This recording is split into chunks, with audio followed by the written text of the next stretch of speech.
उस समय हमने कुछ ज्यादा बोला नहीं, मगर हमने काम शुरू किया। 21वीं सदी है, डेटा की सदी है, डेटा की सेंचुरी है। हमने डेटा देखना शुरू किया और जैसे ही हमने डेटा देखना शुरू किया हमें पता लगा कि लोकसभा में और विधानसभा में 1 करोड़ नए वोटर शामिल हुए। मतलब विधानसभा में 10% ज्यादा वोटरों ने वोट किया। और जब हमने पता लगाया कि ये वोटर कहां से आए, ये कौन है, तो आश्चर्य की चीजें निकली। हर कंस्टिट्यूएंसी में जहां भी वोटर बढ़े, जिन जिन कंस्टिट्यूएंसी में वोटर बढ़े, वहां पर बीजेपी जीती। सारे के सारे वोट जो नए वोट आए वो सारे के सारे बीजेपी को गए। एक बिल्डिंग में 4000 5000 वोटर रजिस्टर हुए। गरीबों के वोट काटे गए। और जब हमने इलेक्शन कमीशन से कहा कि आप हमें वोटर लिस्ट दीजिए, आप हमें वीडियोग्राफी, जो हर पोलिंग बूथ में वीडियो लगा हुआ है, वो दीजिए। इलेक्शन कमीशन बिल्कुल शांत हो गया, चुप हो गया, एक शब्द नहीं कहा। एक बार नहीं, अनेक बार हमने उनसे कहा कि देखिए, कानून कहता है कि हमें वोटर लिस्ट दी जाए, कानून कहता है कि वीडियोग्राफी हमें दी जाए।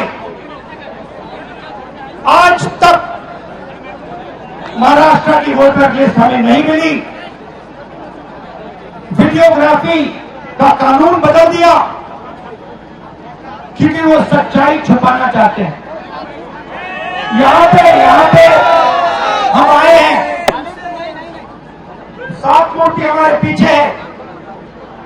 यहां लोग शहीद हुए, संविधान के लिए शहीद हुए।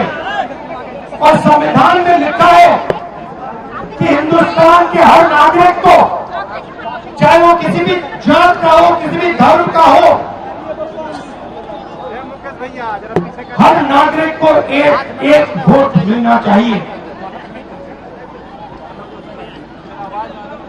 इलेक्शन कमीशन, मैं आपको साफ बोल रहा हूं और आप जानते हो, मैं बिना बात को समझे, बिना गहराई में जाकर मैं नहीं बोलता हूं। मैं हिंदुस्तान की जनता को और बिहार की जनता को कह रहा हूं कि महाराष्ट्र का चुनाव चोरी किया गया था और जैसे महाराष्ट्र का चुनाव चोरी किया गया था, वैसे ही बिहार का चुनाव चोरी करने की कोशिश की जा रही है। देखिए, उन्हें पता लग गया कि हमने महाराष्ट्र मॉडल समझ लिया है, इसीलिए वो हम नया बिहार मॉडल लाए हैं। और मैं आपको साफ बताना चाहता हूं कि ये गरीबों का वोट छीनने का तरीका है। ये और मगर ये इन लोगों को मालूम नहीं है कि ये बिहार है। ये बात समझे नहीं है, ये बिहार है और बिहार की जनता ये कभी नहीं होने देगी। हमारे लोग इलेक्शन कमिश्नर से जाके मिले, मैं नहीं था मगर सारे नेता गए और मैंने इनसे पूछा आपको क्या लगा, और सारे के सारों ने कहा कि इलेक्शन कमिश्नर बीजेपी और आरएसएस जैसे बात कर रहे हैं। वो भूल गए हैं कि वो किसी राजनीतिक पार्टी के नहीं है, वो हिंदुस्तान के इलेक्शन कमिश्नर है और उनका काम इस संविधान की रक्षा करने का है। और मैं इस यहां से क्लियर मैसेज देना चाहता हूं, आपको जो करना है करिए, मगर बाद में कानून आप पर लागू होगा।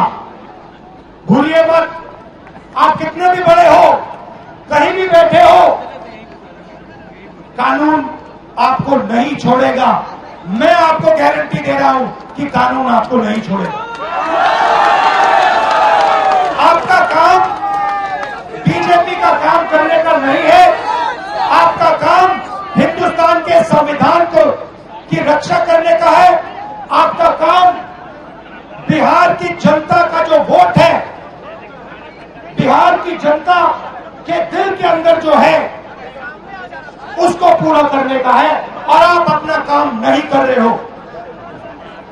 पहले इलेक्शन कमिश्नर सिर्फ बीजेपी नहीं चुनती थी, पहले इलेक्शन कमिश्नर को बीजेपी, ऑपोजिशन पार्टी और जो हमारे चीफ जस्टिस है, जिन्होंने मांग की कि हमें बैठने दो, हमें इलेक्शन कमिश्नर चुनने दो, उनको बाहर फेंक दिया, उनको कमरे के अंदर आने नहीं दिया और हमें भी साफ कह दिया कि भैया यही नाम है, ये बीजेपी के नॉमिनेटेड इलेक्शन कमिश्नर हैं। ये देश की सच्चाई है। और मैं बिहार के युवा से कहना चाहता हूं, ये सिर्फ आपसे वोट चोरी नहीं हो रहा है, ये आपका भविष्य चोरी हो रहा है। आपसे आपका हक जो बनता है, जो रोजगार है, आपका धन है, ये सब आपसे चोरी किया जाएगा। ये चोरी नहीं होने देनी। और आपको, बिहार के युवा को ये चोरी नहीं होने देनी है। और पूरा का पूरा इंडिया गठबंधन आपके साथ खड़ा है और हम ये चोरी कभी नहीं होने देंगे। आप सबका दिल से मैं धन्यवाद करता हूं। जो सीनियर नेता आए हैं इंडिया गठबंधन के, आपका धन्यवाद करता हूं। और जो यहाँ भीड़ आई है, आपका भी दिल से धन्यवाद करता हूं। धन्यवाद, नमस्कार, जय हिंद, जय संविधान।